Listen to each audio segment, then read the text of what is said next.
straight.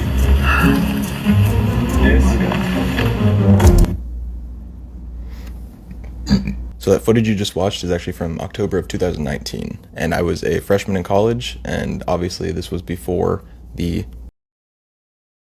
Alright, I switched out the cameras. Which one do you like better?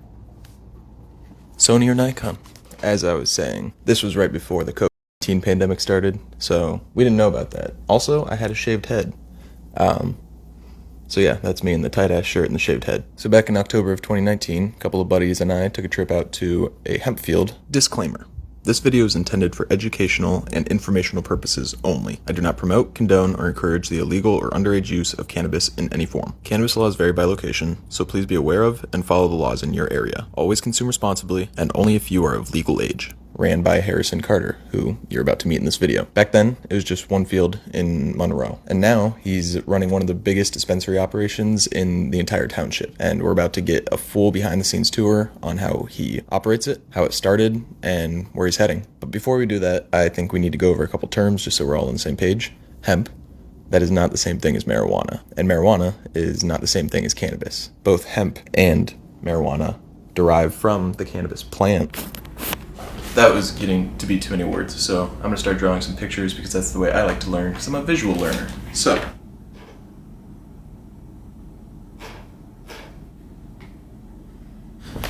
okay, I think I got this figured out. We got marijuana and we got hemp. Completely different things, but they both derive from the cannabis plant. So this is kind of our parent here. From the cannabis plant, we can pull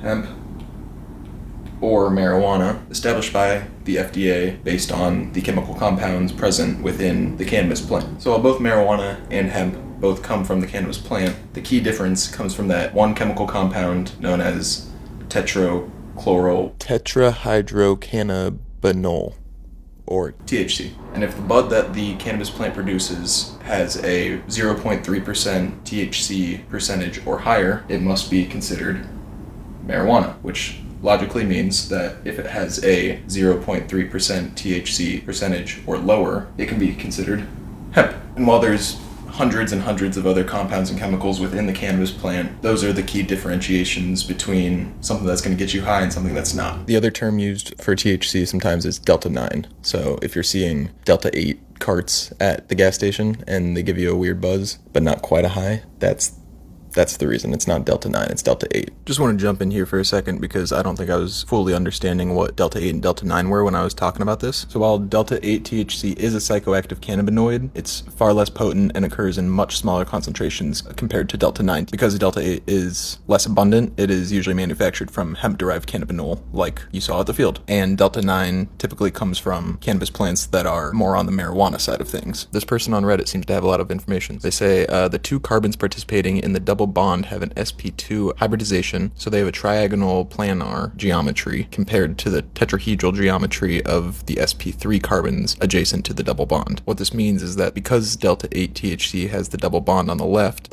side of the molecule will be flatter and rigid at the double bond. The two molecules have different molecular geometries and therefore will bond in slightly different ways to the target receptors. Yeah, that didn't make any sense. What this person says is pretty interesting. Delta 8 is also more stable, and so Delta 9 will eventually transform to Delta 8. So yeah, that's pretty interesting. While they're both THC, they're not the same molecule, however Delta 9 can transform into Delta 8 over time.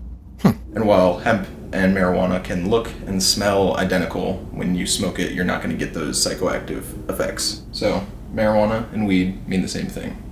Buds and flower are pretty much the same thing. Buds are just referring to the actual flower of the plant, and a lot of times you'll actually hear people just call it flower. So you can have short buds, small buds, big buds, purple buds, green buds. Two fish, red fish, blue fish. All the different types. Also, interestingly, when we're talking about marijuana buds, we're only talking about female plants.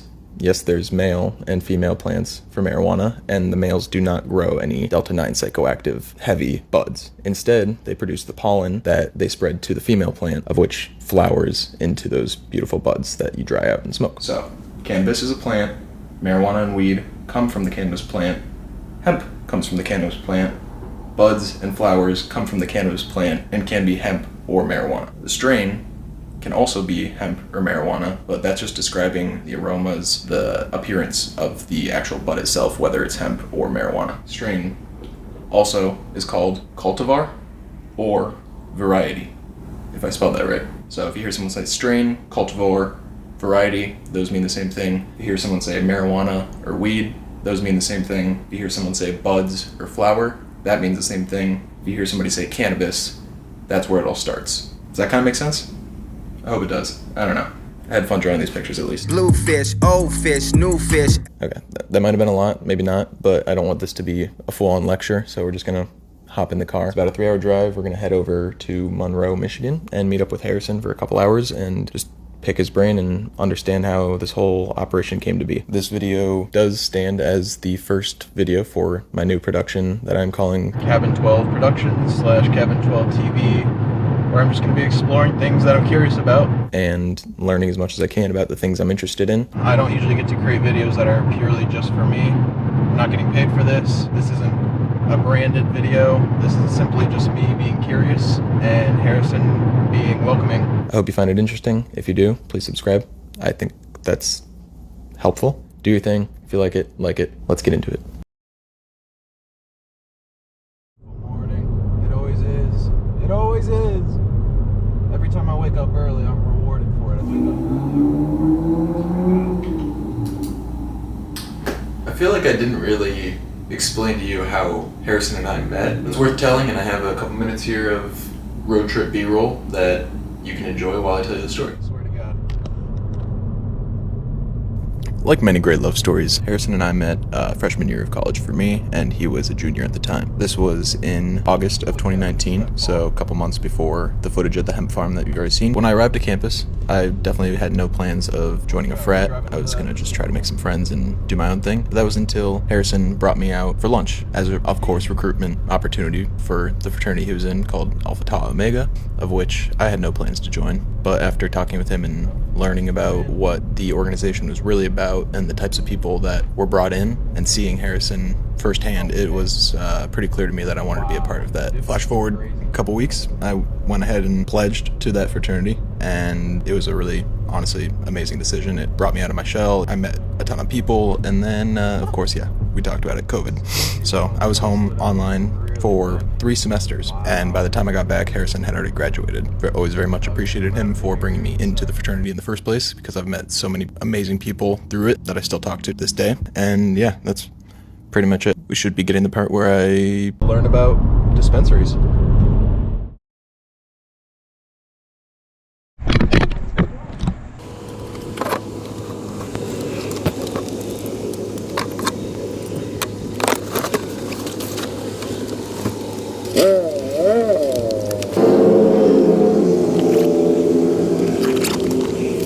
Long. Yeah. What a perfect day. What's it called? Spring. You know. Something like that. How's it going? Good. How's the meeting? It was good. Yeah. Just Fridays are always like run around and deal with all the fires. I do have to head out. I have a hard out at 12:30. Okay, I have a hard out at 12. So Okay. good to go. Our processing center is wide open where you can just drop it there essentially. Need to balance a couple things and get the audio going, and then we're pretty much good to go. That's full, yeah. Yeah. Okay, whenever you're ready. Cool. What's up? My name is Harrison Carter. I am 26 years old. I'm one of the co-founders and owners of NAR Cannabis here in Monroe and NAR Cannabis within the United States and our retail storefronts. You know, with that, I'm gonna take you behind the scenes, show you what a normal day here looks like and what we deal with.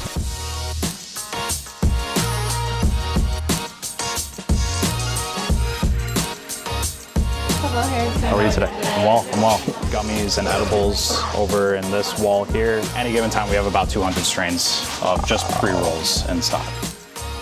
All of our stores in Michigan have at least 2 to 3 weeks supply of all of our favorite brands and products. This is 2 to 3 weeks of supply, all of this? Yep. Wow.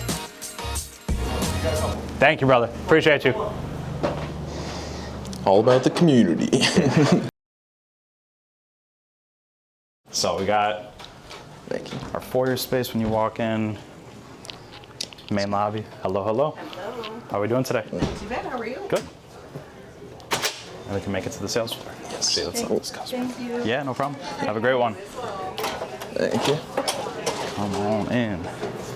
Any given time, we have somewhere between 10 to 15 staff members on hand during weekdays and 17 to 25 staff on the weekends, just to make sure that all of our stations are running up. The customer experience is as clean and as fun as possible all the way around, and that we have options and variety for everybody. So one thing that separates us here in Monroe, we do deli style concentrate. So for the concentrate consumer, you can pick your jar, we'll pick and pack your jar right in front of you. And that's kind of like the set area that we set up for deli concentrate. One newer point for Monroe is, or not just Monroe, but Michigan as a whole, are the drink options that we have. So I'm back. I'm going to be jumping in just like one or two more times, if that's okay. Harrison doesn't really go into depth on the vast variety that there is when it comes to options. Like you just said, plenty of options for all people, but what do options mean? There's about like 20 plus ways to actually consume Delta-9 into your body. The obvious methods, of course, there's a million different ways to smoke too. So you got joints and blunts, which the only difference is what it's actually wrapped in. And you got bongs and bubblers and pipes and you've seen the ads. So we just brushed by it as we moved over to the drinks, but he said the word concentrates, which are also sometimes called extracts, oils, extracts, those kind of things. They're not the same thing. Once again, going back to the cannabis, marijuana, hemp thing. So when you hear the word concentrate, that doesn't necessarily mean it's going to get you high. Just like when you hear the word cannabis, that doesn't mean it's going to get you high. It depends what's in it. So concentrate can be anything. It could be a hemp concentrate. It can be a CBD concentrate, a Delta-9 concentrate, whatever it is, it's concentrating on that one chemical, whatever it may be. Extracts, that is specifically talking about a Delta-9 THC oil or a marijuana oil, right? So concentrates, cannabis, extracts, marijuana. Kind of separate them that way. And with everything, as I'm learning in this freaking industry, is that it never stops. It goes all the way down the line. There's about 5 different types. You got live resin, which is also sometimes called hash or shatter. You got live rosin, which is not the same thing as live resin. You have wax, you have full spectrum, and you have distillate. Now, to actually get these extracts from the plant itself, there's a couple different processes, and that's kind of what determines what it's called. For the most part, though, they all kind of start at the same point, which is kind of an interesting process of flash freezing the actual cannabis plant. While I didn't do the actual research on what flash freezing is, I can kind of infer that you have to make the weed really, really cold first, and then the process that follows that is what determines if it's live resin or live rosin or whatever it may be. The one most notable one that I thought was kind of cool is after they flash freeze it, they then press it with heat and the oil actually comes out of the bud itself. So you squeeze it and oil comes out. And there's different cleaning processes that go into it that also determine what it could be called. So wax is like the cleaned version of live resin / BHO, which stands for butane hash oil. There's so many different terms within this and they all come from legit scientific things, but it's all been so convoluted over the years that people just cross words for things that they don't actually mean. BHO, butane hash oil, is the same thing as live resin. Sometimes it's called hash, sometimes it's called shatter. If it's cleaned, it's called wax. I mean, it goes on and on and on. Some honorable mentions are Keef and batter. So that brings us to right here. We're at the drinks, and I almost called them edibles, almost, until I did some research and of course found out that they're not the same thing. Not only are they not produced the same way, but they're not absorbed into your body the same way either. Edibles, like a brownie or whatever, that must undergo a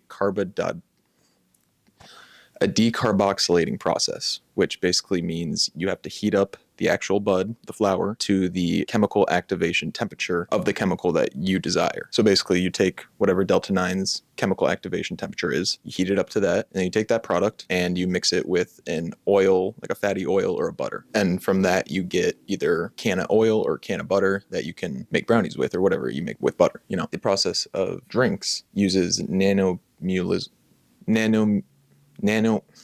nanomulation, which basically means they're shrinking the size of the molecules so that they can mix it with liquid. 2 completely different processes, but that's how they're made. How they're absorbed is interesting in the way that when you start drinking a drink that contains THC, that process of it breaking through your blood-brain barrier happens as soon as it goes in your mouth, kind of like dip or Zins. Edibles, however, they take a little bit of a different route. It must go through your system, all the way through your metabolism system, and most importantly, it must go through your liver. Your liver has these enzymes in it where it converts this Delta-9 THC into what's called 11-hydroxy THC or 11-OH THC. And this basically is a more powerful version of Delta 9 THC. Just like we were talking about Delta 8 being a weaker version of Delta 9, 11-hydroxy THC is a much stronger version of the regular Delta 9 that you might smoke or vape. So if you've ever taken an edible and freaked out, that's probably why, because it's not even the same drug. It's not the same compound. You're smoking something different. It's of the same cannabis parent, right? Like all of these things are. It's all from the cannabis plant, but it's converted into that 11-hydroxy THC, which sends you on a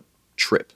Apparently. I say apparently because there's actually an interesting thing with a very small population of the world where your liver doesn't do this. It doesn't convert it into 11-hydroxy. And I'm one of those people. And I always wondered why I could never get the desired effects from eating edibles. I could eat as many milligrams as I want. I one time took 1,000 milligrams. And for people who know dosage, you know that's hospital amount. I felt nothing. So something within my liver does not convert that chemical into 11-hydroxy THC. And so they don't work on me. It's crazy. We're going to let him talk a little bit more here. And then when he gets to the other section, I'll kind of jump in and add a couple more notes on vapes and stuff. But enjoy for now. Will that get it through your freaking thick blood-brain barrier? We're waiting for a restock to come in today, actually, which is why the fridge is a little bit low. But we have drinks from 2 milligrams all the way up to 100 milligrams, and in some cases 200 milligrams, that are starting to compete more so with the alcohol industry. There's been some recent reports and surveys coming out that alcohol sales are just continuously trending down year over year over year. Our generation right now, no one's drinking as much. I don't drink that much. Right? So, it's true. So everyone's trying to figure out what that pivot is. Wow. I really believe that this is going to be, it's not going to be a replacement, but it's going to be a strong competitor. Wow. Yeah. Very cool. And you can walk with me behind here too, see everything behind the counter. What's up? How are we doing today? What's up? So we have our wall of vapes and cartridges, which is, you know, some people's favorites. He's talking about you. I know you're hitting blinkers before work. Basically, carts or cartridges or vapes, just think of it like what I just explained with concentrates, but in vapable form. That's all. Hi, Jordan. Hi. Hi, Brittany. Hello, Harrison. How are you today? I'm well. Good. So, vapes in our main section here, gummies and edibles over in this wall here. Any given time, we have about 200 strains of just pre-rolls in stock. So, Jeez. Do they have like ones where you can find your own name, like a keychain, or no?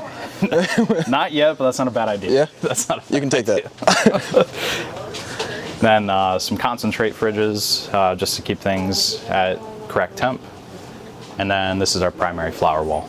So like I said, in Michigan, none of the other states we currently operate in allow this, but we can do deli style weed. So literally we have jars of weed on the wall, can open it up, show the customer. Customers and patients can select which nugs they would like. We pack it, weigh it, just like you're at the meat deli counter at your local grocery store or whatever it may be. Same thing with weed. And you just like mix and match? Mix and match. Yep. Wow. You can buy it by gram, quarter, ounce. Yeah. The transaction limit in Michigan is 2.5 ounces. So you can purchase up to that in a single transaction. Interesting. How much would you say the weed industry has been modeled off of the alcohol industry in the way of like you go to the grocery store and you can make it your own 6-pack or whatever? Like how is that leaking over? It's starting to. The issue is there's a lot of state governments, municipalities are still very hesitant. There's a lot of reefer madness still, right? Like this is still Schedule I substance federally. Still a lot of federal roadblocks that states are running into with the money and the investment that's involved with running these businesses. But for us, I think it's all these other industries that kind of have built and structured around dispensaries. We're just retail at the end of the day, right? We're retail and we're convenience kind of meshed into one with 10 extra layers of compliance that no other industry in the United States has to deal with.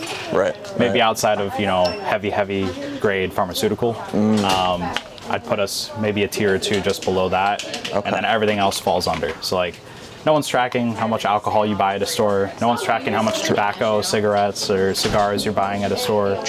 But when you come here, the state of Michigan wants to know every gram that's sold. It's not necessarily attached to customers. Customer transactions are anonymously reported to the state. So that's one big misconception is folks think, oh, the state of Michigan knows what strain I bought or how frequently I'm buying. They don't know they know that those sales are happening. It's not attached to you or anything like that. We just have a requirement to check age when folks come in, which is why we use the ID scanner. So they make it very clear and explicit. Like, even if you're clearly, 70 years old, walking in, we still got to check your ID. Right. It's one of those situations. And scan it. Yep. So as we kind of like walk around here, let's see why. What up? So let's see what's up. We were out there and there was no music playing, so I got to figure out why there's no music playing. Jack Harlow or something. Is this the break room? This is the break room. It's break room. It's our print shop. It's our utility storage. It's miscellaneous everything. So this is where folks during break time, kind of like smaller circle meetings or anything like that, we utilize this room, but it's really just for folks to eat and take a break from the flow of customers outside. Very fair. Yeah, all the bags already packed? I think so. Let's go. Yep. Just want to show you what's happening You're tomorrow. You don't mind being on camera? Hi, I'm Jay. How are you? Nice to meet you. So we're giving away customer giveaway bags tomorrow for our Customer Appreciation Day. So every single customer is getting one of these bags. It's valued at about $100 retail. Dang. So as long as you come in, spend $85, you get one of these bags for free. I think I did that with Justin. With who? With Justin Godoy. Oh yeah, Back in the day, yeah. you did. Getting through the slew of strains. So this is our. You guys don't mind being on camera, do you? No. All right, cool.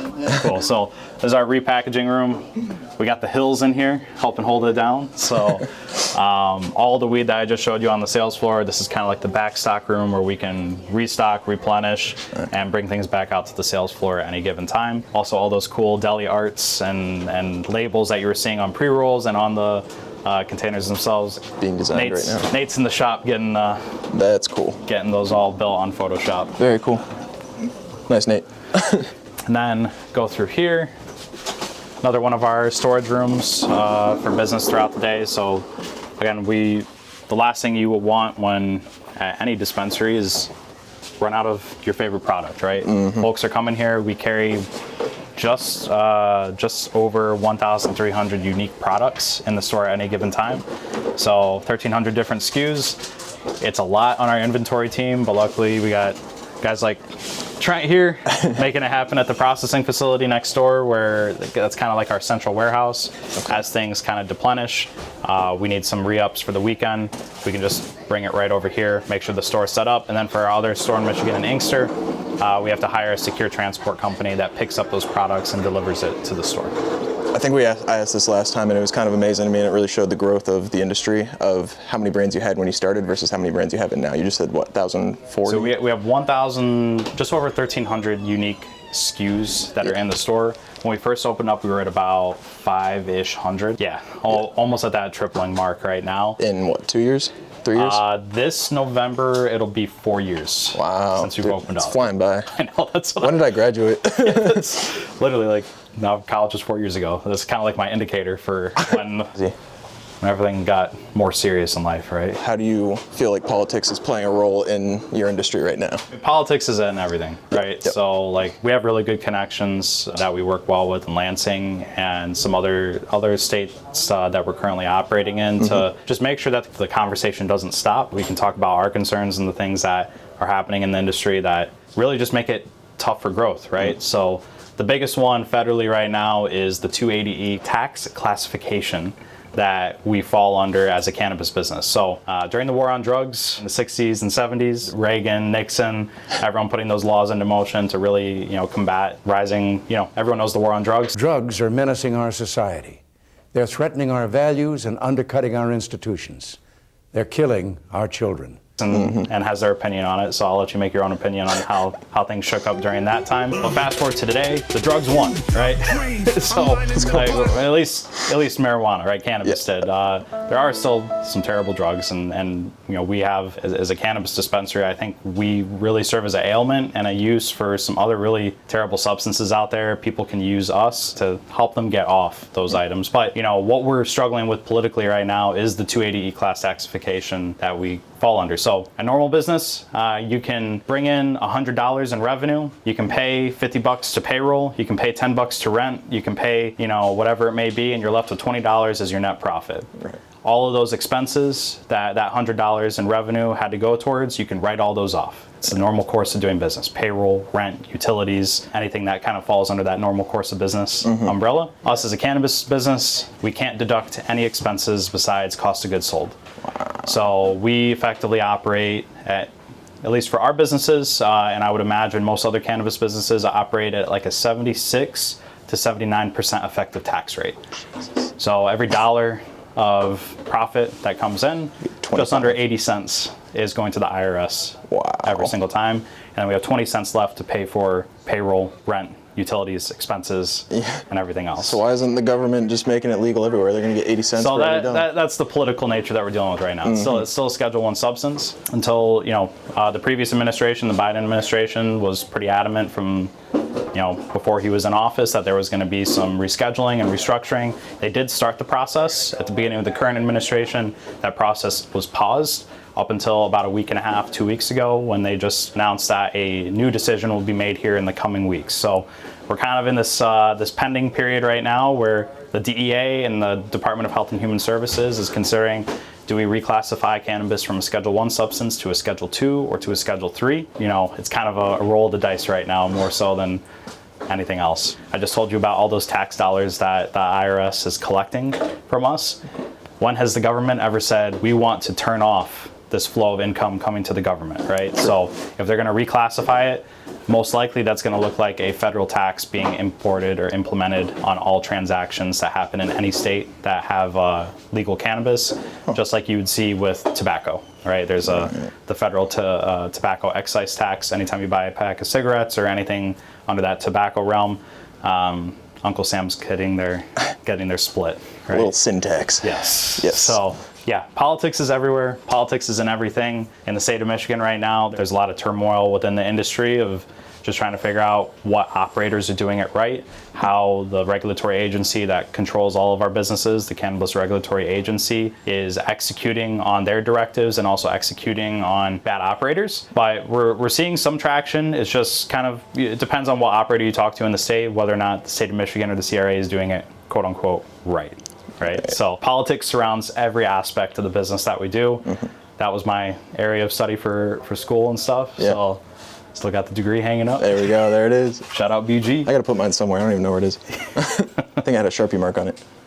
Putting up all the cameras, like I was telling you, compliant. There's so many layers of compliance here. You don't necessarily see this at a liquor store. You don't necessarily see this at a cigar shop or even some gas stations. Maybe they have a couple cameras, but every single corner, not necessarily. There's a legal requirement for us to have a camera at every corner, which in turn is like a one-time cost, ends up being an extra $30,000 to $40,000 worth of expenses that you have to put up front. Wow. That's the layer of compliance, but management at least can have a full pulse as to what's happening at any corner of the store at any time, and then they can run out and do what's necessary to put out that fire. Interesting.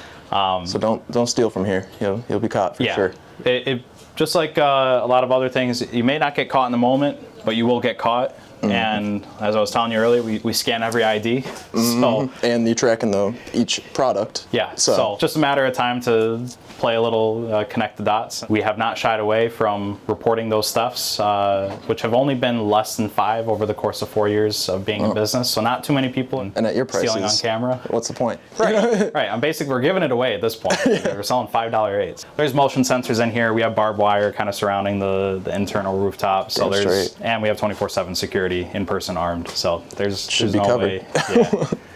If you do get in, props. Congrats. Yeah. I think I showed you this last time I was here. This is our other main storage room. So this is all edibles and vapes for that main wall that we were looking at on the sales floor. Edibles and vapes. And just like any substance, in moderation, right? Like I don't, say you should be dosing every single day. You should be smoking every single day. We're not proponents of that. We're never going to falsely say a health claim that doesn't exist here in the store. Plus, it's been federally illegal for this long. Universities, colleges, research institutions, no one's been able to put like solid long-term research into any of these products. So I say that all, even though this is my business, like, there's always inherent risk, whether it's cannabis, alcohol, tobacco, choose pick your substance. Yes. All of them will have their ups and downs. So I just say use in moderation and use responsibly. Absolutely. Is always the best, and obviously 21 plus.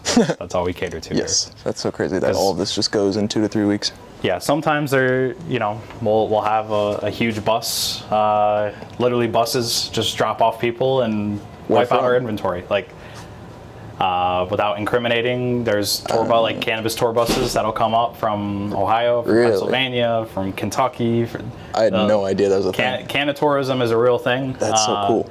But also like the state of Michigan and the state of the market in Michigan right now, everything is so cheap. Yes. Everything is so inexpensive. Like you can, your dollar to THC percentage comparison is it's pennies, right? Whereas you shop in any other state, especially limited license states, you're going to be paying, minimum 3 times the price that you have to pay for the same product here. Most of the time, like 6 to 8 times that price that we would charge for it here.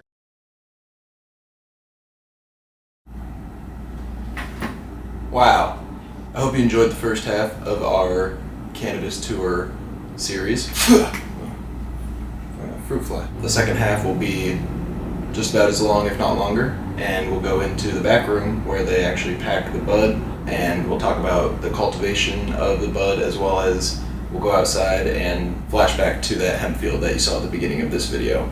So join us for the next one. It was a lot to edit. If you like this one, please engage with it, and that will give me even more motivation to pump out the second episode. So with that, thank you, and see you in the next one.